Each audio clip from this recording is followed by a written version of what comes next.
career to new heights with constructive curiosity. Whether it's career coaching, mental performance training, or business management consulting, Constructive Curiosity has the insight to get it right. Visit constructivecuriosity.com to get started today. Hello and welcome into another exciting edition of Talking Bengals. We're here for the off-season awards. Yes, that is right. We're going to be talking about who's the best, who's the worst, who was a surprise, and who really sucked. Because there's no other way to say it for some of these guys. We got another full cast here tonight. We got Josh, we got Hoop, we got Burnsy15. How we doing, Burns? What's up? Let's go. I like it. That's the off-season enthusiasm that we're talking about. And right now, what we are running at Talking Bengals on SeasonEnterprisesEtsy.com is a 25% off sale for all merchandise. Beat those off-season blues. Get in there right now. Get your awesome Bengals swag. We also don't just have T-shirts anymore. We have slaps or stickers for those of us that are not like 15. So there you go. Not this one, though. Just like this. We have a version, but it's better. It's better than that one. Anyways, Hoop, how are you tonight? Living the dream, loving life. Who day, baby? He is consistent every week. The very consistent, same kind of look, same kind of place. It's great. Josh, how are we doing? Oh, freaking peachy. Great snowy day. Yeah, well, peachy is wonderful there. And we are looking at our off-season awards. So give you guys an idea, if you listened last season, it's going to be very much the same kind of thing. We're going to go from MVP to LVP, which is the least valuable player. Look at players of the year from all different portions of the team, defense, offense, special teams, disappointments of the year as well. And then we'll get into biggest surprises, rookie of the year, and then that'll bring us to our closing thoughts. We are not going off the rails yet in the offseason. We have a long time until we're talking about actual football stuff again. So we're going to just try to make some of these offseason episodes short, sweet, to the point, get them to where we need to go. And that's going to bring us to our MVP portion, which I'm going to go ahead and jump on because it's unanimous. The voting came in. Nobody else even made it. It is Joe Burrow. How is it not Joe Burrow? Joe Burrow should be the MVP of the NFL. It's an unjust place. It just is. So we're looking at Joe Burrow's stats. 4,918 yards, 43 touchdowns, 9 interceptions, and a 75 QBR. If that's not MVP numbers, I don't know what is. I mean, we could probably spend an entire episode talking about Joe Burrow, and maybe in the late February, mid-March, when there's not a whole lot going on, we might do that. We might just have a whole Joe Burrow appreciation episode. But we're going to have more fun talking about people that aren't named Joe Burrow tonight, so we're not going to stick on him very long. Let's get to our least valuable players, and the first person I'm going to throw it to is Josh. My least valuable player, we're going to go with Alex Kappa. He was number 1 for the worst offensive lineman. First, sacks allowed. First in pressures allowed. And first in hurries allowed. Normally, if you're first, that's a good thing. But not if you allow the most of all of those, of every single offensive lineman in the entire league. If your job is to protect the most valuable quarterback in the entire league, you should not allow the most of literally every single statistic there is. Just Yep. You're horrible. Come on, man. All right, Zach, who do you got for that one?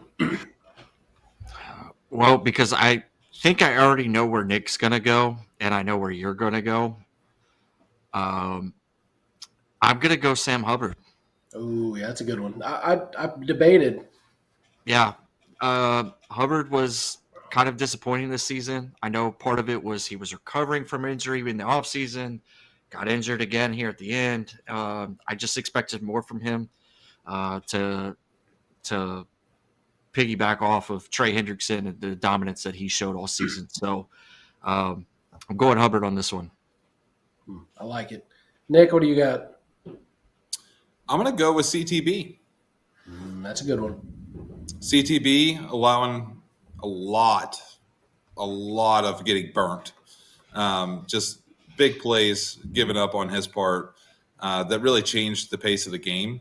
and allowed for the other teams to get momentum, especially in the first 12 first 12 weeks of the season. A lot of momentum shifts with his poor play. So I thought he was going to be a stand-up corner. I thought he was going to be our number one. Gonna be that guy. Nope. Just didn't happen. All right, so my least valuable player is Travion Williams. No, I'm just kidding. You have to actually have expectations to be disappointing. But anyways, moving into Miles Murphy, that shouldn't be a shock. You've listened to me say it for a month now that Miles Murphy is bad. His only stat this entire season, because maybe he got half a sack depending who you look at, was 11 tackles. 11 tackles for a second-year first-round pick. Yes, he missed some games at the beginning of the season, but he's non-existent as a pass rusher. He's not making anything happen in the run game. What is the point of having Miles Murphy on this team other than to pay him money and fill a spot? That's about it. I don't know. Miles Murphy, you are getting close to replacing Travion Williams as my least liked Bengals player. And Travion, you're still probably an awesome guy. We'd love to have you on the pod sometime. You can rebuff all of our stuff that we put out there for you. Anyways, moving on into Offensive Player of the Year. And this one, again, is unanimous. I don't think anybody has a different person. It's Jamar Chase, but I'm not going to talk again. I'll let Nick take it. Go ahead, Nick. Talk about Jamar. Yeah, I mean, Jamar Chase being, the standout offensive player of the year, I think you could probably just say that for the entire NFL. Yep. Triple Crown winner. The guy's just a stud. I haven't seen footwork like his since Chad Ochocinco. I mean, legit, the guy's getting open, triple covered in a phone booth. About the only thing he doesn't have that Chad Ochocinco had was a little bit more height. Just the number one receiver in the league. I don't know how you put it any other way. Yeah. He's definitely going to cost the Bengals a lot of money, which we have a shirt for that as well, so check it out there. Price just went up. It's another wonderful shirt. Jamar Chase holding the cash bags, raining money all around him because that's what's going to happen this offseason. He is going to make a massive amount of money. And that brings us into our disappointment of the year, which, again, unless Josh decides to change his vote here, I think it's unanimous as well. It's got to be Jermaine Burton. Burnsy, talk to us about Jermaine. What is there not to talk about? I mean, there was a lot of off-season stuff not showing up when he's supposed to be at team meetings. Allegedly, there's some more past, personal stuff going on in his life. We don't know. I don't know what's real anymore. The internet's weird. Yeah. But yeah, there was a lot of hype behind him coming in. I know there was question marks around him coming in as well. I thought maybe he could get past that, be a pro, and he just wasn't able to do that, unfortunately. And that's why we left him at home in week 18. So, yeah, that's not a good look. When you've been left at home or, a non-injury scratch, a healthy scratch, that's a bad look. It always is. There's nothing against it. I mean, 3. I thought it was 4. Maybe it was 3, but I thought it might have been 3 or 4. I know. 3 or 4 too many. Yeah. For a guy that was drafted in the 3rd round. 1 too many. I was going to go with Alex Kappa. Ooh. You're going to go with that. As the offensive disappointment. I mean, you have a guard who can't block. Josh already mentioned it earlier. I mean, how do you justify yourself being on the field?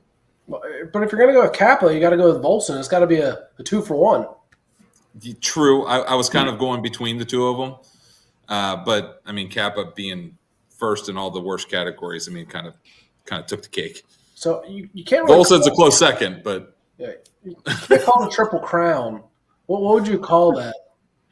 the triple down. I love it. Triple down. We were coining that, and we were putting that on the shirt. We're totally doing it. I don't care if we're putting Alex Kappa down. It's not gonna sell. Maybe a slap. I don't know. Maybe give it away as a free shirt to Alex Kappa. I mean, how does that happen? You have the best quarterback in the league. You've got the best wide receiver in the league, the best defensive tackle in the league, and the worst guard in the league. Statistically, everybody is first in every single category. Just the first for the tackle is first for the worst. It blows your mind. So with that, can you imagine Joe Burrow? What did we say? He was 82 yards away from 5,000 Mm-hmm. with the amount of times he was sacked. If he would have had another 1.5 or 2 seconds, who knows? Maybe he's closer to 6,000 That's yards. a 6,000-yard quarterback. Get this man a line. Get this man aligned. We'll have plenty of offseason to talk about who they should bring in, what the priorities should be, and how we're going to go with that. And we're going to move into the defense. And I'm the one person who's going to be the outlier here because I like to just buck the trend. Trey Hendrickson is the defensive player of the year. He probably finished third in MVP voting on the team. But I want to give a shout out to my man, Mike Hilton. I picked him just so I could talk about him a little bit. 50 tackles, 12 tackles for loss, which are just as good as sacks. They don't get the same respect as sacks do, but it's still a negative play. It takes away a down. It takes away yardage. He needs to get more recognition for being the best person in the league that does tackles for loss. 5 defensive passes defended and 1 interception. That's a great season for Mike Hilton. What he does, he is a slot run-stopping corner. That is what he is. That's what he does. He's the best at what he does. Yes, Trey Hendrickson is really the defensive player of the year, but I'm going to be that one sports writer who also didn't vote for King Griffey Jr. to get into the Hall of Fame and pick someone else just because I'm a jerk. But no, Mike needed a little bit of love. And everybody else now, I'm going to let Nick talk about Trey for a while. Then I bet Josh is going to say something. Burnsy's probably got something. But Nick, go ahead and start off with Trey. I mean, the guy led the NFL in sacks. How do you not pick him as the defensive player of the year for the Bengals? Yeah. And he was like the only bright spot for the defensive front for the Bengals. Front. Okay, I thought you were going to say whole defense. Mike Hilton. Oh, I'm sorry. The defensive front. Okay, Yeah, front, Mike Hilton is the best slot corner for run defense in the league. Yep. His ability to come and blitz off the edge with his timing is second to none. Second to none. But Trey Hendrickson, being able to get his hands out and hand fight with them instead of fighting with their body against them, I mean, I don't know how he does it. Mm-hmm. Like I've played defensive end like in Pee Wee ball, and it was incredibly difficult. And then all of a sudden you're doing it against some of the best tackles in the league, and you're making them look stupid. I mean, shout out to Trey Hendrickson for being, the top 3 players on the Bengals, and you're talking about some good company there. Oh, yeah. Josh, do you have anything briefly you want to bring up about Trey? I mean, the team had 34 sacks as a whole. He had 17 and a half himself. When they brought him in from the Saints. The year that they picked him up, he had 12 sacks. And the whole big thing about him was, well, half of those sacks were probably helped from somebody else. The dude did it this year with zero help from literally everybody. If anybody else had a sack, it's because he took attention away from them. He is far and away the best tackle in the entire league. It's not even a question. I think you mean end, but we will accept tackle. It is okay. Burns, any other thoughts? He just likes to tackle, okay? That's what he meant. Word. All right. Tackle them quarterbacks. Tackle for loss of them quarterbacks, which is also called a sack. So I am going to say the legendary late Denny Green. He is who we thought he was. Because he did the exact same thing last year. He had 17 and a half sacks in 2023. And then he goes and does it again. The only difference between 23 and 24 is that he actually beat out everybody else. Mm-hmm. The Myles Garrett's, the TJ Watts of the league. So, and everybody, if you watch across the thing when the season ended, everybody was saying, man, this guy's, we don't talk about him enough. We don't talk about him enough because he's going out and doing it. He literally, like we talk about Joe Burrow putting the team on his back or the offense on his back and making shit happen. Excuse my mouth. I apologize. Trey did the same thing. For this episode. It's all right. I got last week. Trey did the same thing because we thought it was going to be CTB. We thought it was going to be other guys that step up. Luke Wilson, or I keep saying Luke. Logan Wilson. Old school, What's this baby. playing Old school. linebacker for us? We're really William Wilson's brother. We're good streaking. We're going streaking. They're the All right, quad we're going off. gymnasium. We're going off the rails. All right, we don't need to do that. We're trying to keep these short and sweet, Nicholas. Gosh. on the Anyway. rails, sir. On Yeah, the on the rails. rails. Okay, this is going to be a great one. So it's Trey. Trey's who we thought he was. And from that, we can go to who we didn't think he was because his free agent press conference was really impressive. And if somebody has somebody different, I'm going to start this one off because Sheldon Rankins. I'm sorry, I don't know what your health condition was. I believe you had something, and this is just a personal opinion, so please at me. I don't care.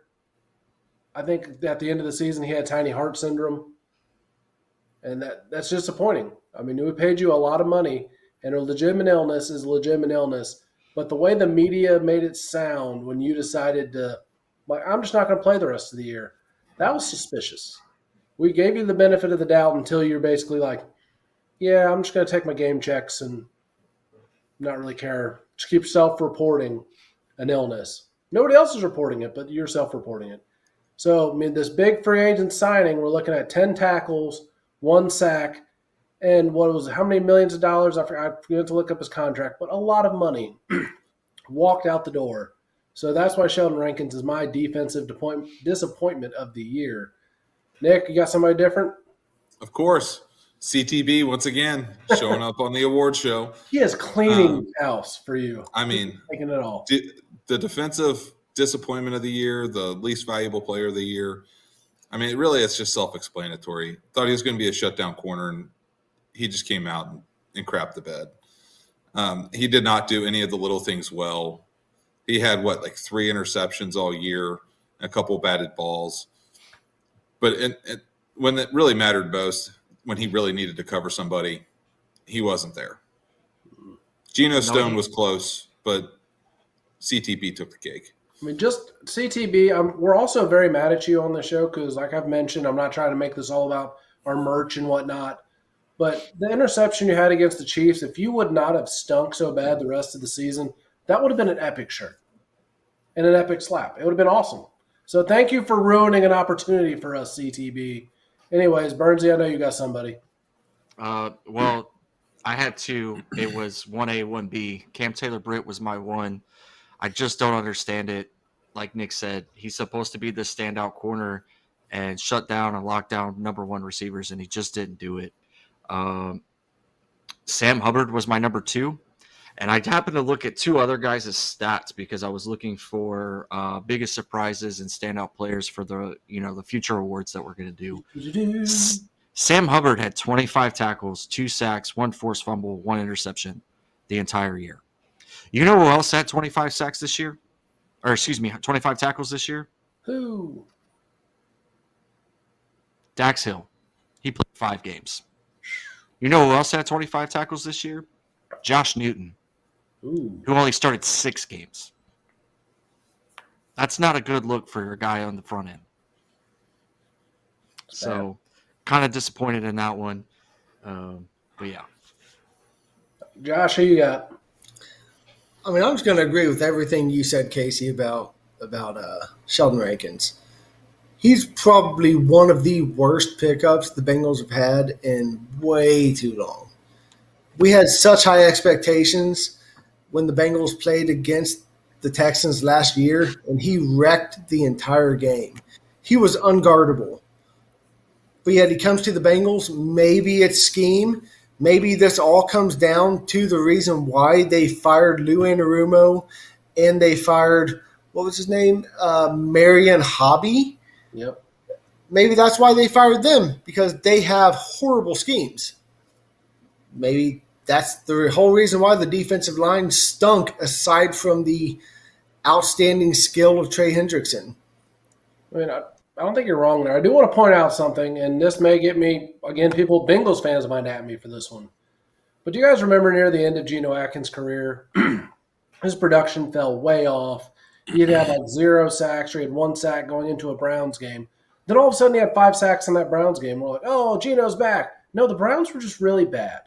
That's what Sheldon Rankins did. He, got one-on-one with, Kappa or Karras or Volson, and he basically just destroyed one-on-one.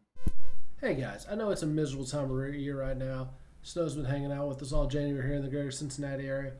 But it's time to start thinking about what you want to do to get away from here or in the summertime. And for that, you should check out Pixie Travel.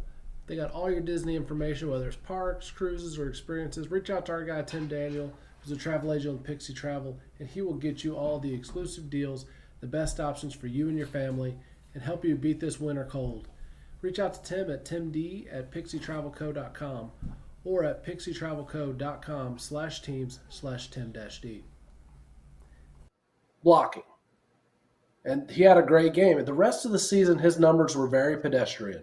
We said, oh, he played so great against us. He must be great.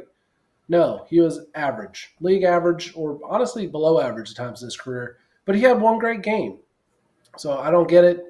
But we're going to move into positive things. -1 snap. We're not going to talk about the snap. We're not going to mention it. It didn't happen for the sake of this award. Special Teams Player of the Year is Ryan Rico, the best punter in the league. I'm going to say it. If anybody doesn't agree, whatever, we don't care. 53 punts, 2603 total yards, long of 80, 25 punts inside the 20-yard line, crushing it. Ryan Rico is the man. If you don't believe so, he is, and did not drop any other snaps. Just one. Unfortunately, it happened in a very critical moment, but yeah, 80. That's 80? legit. It's on 80. the books. That's the one that almost hit inside the half-yard line. Wild. 80 yards. We're not worthy. We're not Nick, worthy. Josh, do you guys have somebody else? No. No. Ryan Rico's the guy. I agree. I'm going to give an honorable mention for this one, and that's Cade York. Other than the one game where he dunked it, he came in and filled in a void for the guy that we're probably going to give disappointment of the year to. So we paid a guy $16 million, couldn't make it through the season because he got hurt.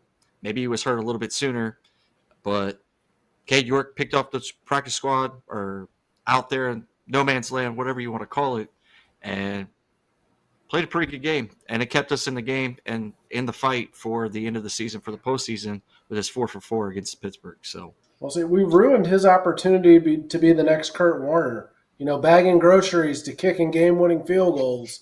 If we'd have won the Super Bowl, he might even have his own movie in like 10, 15 years. It could happen. no, they made one of those movies. It's got Tony Danza in it, but he played for the Eagles. I don't remember the name of it. Garbage kicking, field goal kicking, Philadelphia phenomenon. There it is. That guy. I'm here for useless facts and knowledge. That's about all I got. All right, Nick, take us into our special teams disappointment of the year. I think that we can all agree that the special teams the disappointment of the year goes to Evan McPherson. I don't see how this atrocious award really goes to anyone else on the team. Missed way too many game-winning kicks on top of extra points. I think my one topic that I like to bring up with Evan McPherson is he went out with an injury midway through the season. Was he dealing with that earlier on? And it just kind of got to the point where he couldn't take it anymore? Because that could potentially be the reason why he was missing so much. Yeah, but see, I'm going to counteract that, and then I'll pitch it to Josh so he can give his stat line for the year for McPherson, because it's disappointing, and Josh has got it ready. But looking at McPherson's injury, if this was baseball, we'd have said he got sent down with an inflated ERA. That's what we'd have said at that point. He had a deflated field goal accuracy percentage, which was pathetic. I mean, it did not look good at all with what he had. Oh, God, it's just sad. For a guy, it was in the 70s, if I remember right, like 70% accuracy rating this year. And Josh, what are some of those numbers for the kicks? So his field goal percentage, 72.7 for 2024. That is 37th in the league. Not even 32nd. There's actually other kickers, aside from the 32 teams, that were better than him in field goal percentage this year. His long is 56, cool, whatever. No one really cares about that. It's more just his field goal percentage. I guess that's really what it comes down to. Yeah. So overall, You cannot rely on that. If you cannot rely on him to kick your field goal, you have to rely on the quarterback to do everything, and that's just too much. I mean, he was 16 for 22, 3 for 7 and 50 plus, 3 of 5 and 40 to 49. Just not an Evan McPherson type year. And I got to stop talking about this. So we're going to go biggest surprise. Josh, who is your biggest surprise? My biggest surprise. Oh, hold on. I got to pull this back up because I had to get away from what I had pulled up because I was definitely ready for the Evan McPherson. Totally ready. Yes. In the group chat, right? I do agree with what you're saying to us off screen. Chase Brown. I was really hoping he would come up big with Joe Mixon being gone. And he didn't get a chance in the first 8 games of the season. But once he became the full-time starter, he showed he has the chops to be a serious number 1 back. He's a workhorse. He's also one of the better blocking backs in the league. Not only does he have top-notch speed, and he hits that hole harder than any running back I've seen in recent memory. Like, he's ready to – doesn't matter who's sitting there ready to tackle him. He's going to run full force into you, and he's going to not care. And if he's on blocking duty, doesn't matter who's coming at him, he's going to block. And he's probably been the best thing that's happened with letting Joe Mixon go. Mm-hmm. Oh, yeah. How could you not say Chase Brown for that one? I like it. Nick, who's your surprise? Mine was Joseph Asai. I'm just going to stick with him like I have all year. I mean, the guy's really showed up. You know, in my opinion, he really earned a spot on the defense next year, if not a starting spot, at least, you know, a solid backup, you know, to whoever we bring in as an edge rusher. I mean, really just kind of showed up, and I didn't really think anything of him when we brought him in. And, you know, filling in the spot for Sam Hubbard has really seemed like he's really picked out a role for himself. And I think we can get a deal on him for another 2 years. Yeah, I mean, I think he's going to be someone that shouldn't be overly expensive. Burnsy, who do you got? He only played in 5 games, but I wrote down Dax Hill. He had 20 solo tackles, 25 total tackles, but he only allowed 11 receptions in those 5 games. He was coming out of his shell. We talked bad about him all last year in 23. He just didn't play safety very well. He felt out of place, and he stepped back into that role, competed in the preseason and training camp, everything else. And those 5 games, he did well. They were throwing to CTB, and honestly, I think it exposed CTB a little bit because of that. So he's my breakout guy and biggest surprise. Well, that's my biggest surprise. We already talked about him, so I'm not going to go too much on him already. But Ryan Rico, we have a punter, ladies and gentlemen. After the Brad Robbins failure, no offense to him, but the Monopoly guy did not work out well in Cincinnati. I mean, we got so used to having a great punter for so long that having a bad punter for one season was very depressing. And now I feel like we have a great punter again who hopefully sticks around and is great just as long as Kevin Huber was. So please be good, Ryan Rico. We love punters in this city because historically we've had a lot of crappy teams. I'm just going to put it out there. Hopefully it doesn't happen in the Joe Burrow era. Hopefully it continues to be good teams, at least winning teams. But Rookie of the Year, I don't know if you guys took a different direction. I don't see how you could have taken a different direction. It's got to be Amarius Mims, and I know there's going to be some princess jewelry wearing in my future, but it is what it is.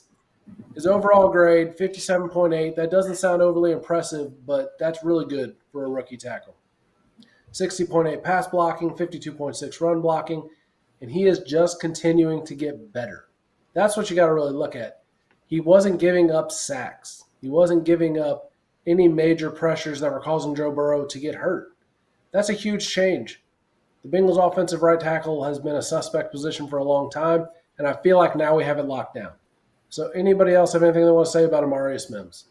I mean, do we have the next Anthony Munoz here in Cincinnati? Or Willie Anderson?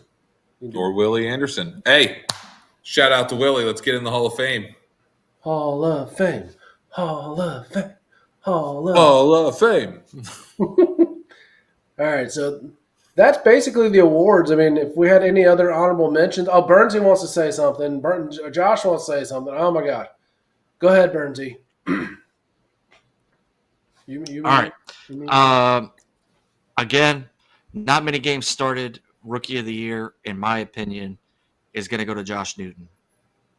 Again, he played in almost every game this year.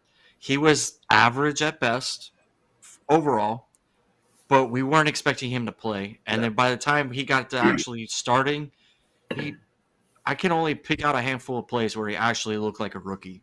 Like we're like, we'll give him that one because he's a rookie, right? He looked out of place, but he had some big stops and big pass deflections and things like that during the 5-game stretch there at the end of the season. So my rookie of the year, although Mims is probably the winner, obviously it's going to Josh Newton. And maybe it's just because I like secondary and receivers. Yeah, no, I agree with that. That's a good take, Josh. No, I mean, I was trying to get Zach to say what he was trying to say for the past 2.5 minutes, but no, I mean, hold on. But I mean, I do agree. Amarius Mims, definitely the best rookie in terms of he had expectations coming in, but he wasn't supposed to start. Once he started, he never let up. He was not going to let go, even if that other, whatever the heck his name was, his last name was Brown. That's all I know. Trent Brown. Trent Brown, yeah, he's not going to be here. The Brownsers. Yeah, the Brown brothers. He didn't stick around. But I do agree. Josh Newton, he did play very well once he actually had to step in. You can only expect so much from a rookie corner, but he filled the role better than CTB did. Yep. We'll talk about that on a future episode. Is CTB's job in danger? Stay tuned to figure that out next time. But moving into closing thoughts here, and I'll let Nick go first on closing thoughts this week. Closing thoughts, CTB really raked it in for some of the worst awards you can possibly get. And no, in all seriousness, CTB, hopefully you come back next season and really cement your place in cornerback history with an absolute flawless season. I hope the best for you, man. Please do something to get better. Yeah, maybe we'll have Comeback Player of the Year award next year, but this year would have just gone to Joe Burrow anyway. And we'll just save that for our All Joe Burrow podcast. Josh, what are your closing thoughts? I hope next year, trying to figure out the disappointment of the year on any side of the ball is going to be really, really, really difficult to figure out. I hope we don't have any standout easy. We don't actually have to talk about who sucked. Yeah, that'd be nice. I hope we actually have to figure out, look at the stats, who did worse, even though they actually played pretty good.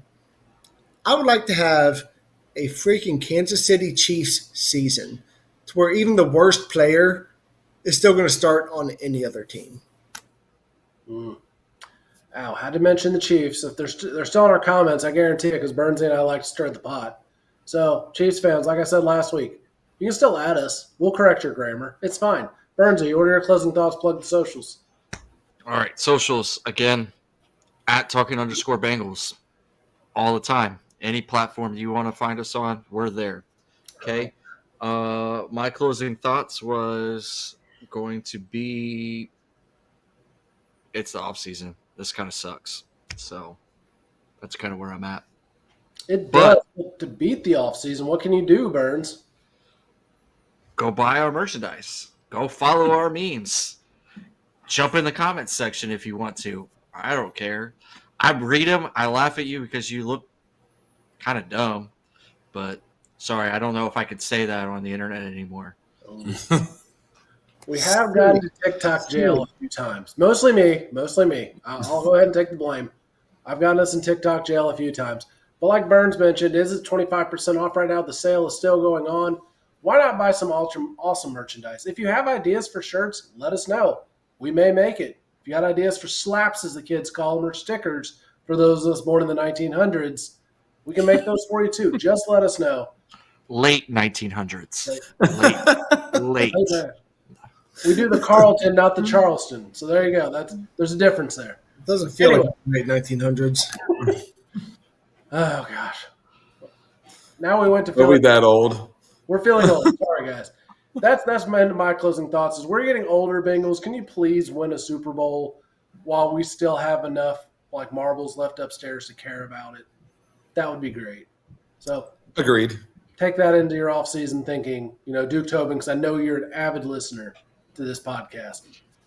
And from that, hooday. Hooday. Hooday. Today.